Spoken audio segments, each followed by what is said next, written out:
Okalar, bugun sotuvimizdagi Porsche Xitoycha varianti kelib qoldi. Bitta gap bilan aytadigan bo'lsa, albatta hazillashyapman. Ion RT degan modeli. Zapas hozini eshitsanglar, vashija nima bo'lib qolasizlar. 650 km tashkil qilar ekan zapas hozir. Mana misol uchun hozir 63% zaryadi bor. 412 km bemalol yurasan deyapti okalar.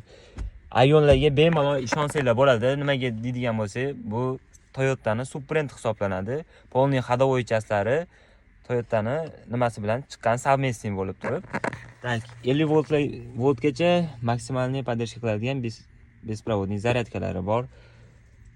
Ekranlari ham ancha plavniy okalar. Bu modeldan ko'pchilik qidirib yuribdi. Ikkita shturkali panorama oynalari bor. Tepa tomda jihozlangan. Ishlari qora salon, anchagina keng okalar, bemalol ko'rishingiz mumkin. Mashinani video ham ancha chiroyli. 18 ballon diskalarda turibdi. Ham orqasini qaranglar, chiroyliligini. Okalar, kimga mashina qiziq bo'ladigan bo'lsa, Indexdagi avtosalonimizdan Gakaion avtosalonidan xarid qilsanglar bo'ladi.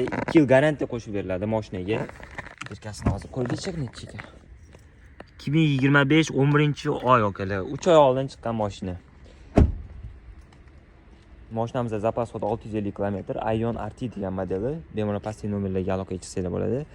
Narxini $26,000 qilib belgiladi. Xudo xolasa, kimga kerak bo'ladigan bo'lsa olib kelsanglar.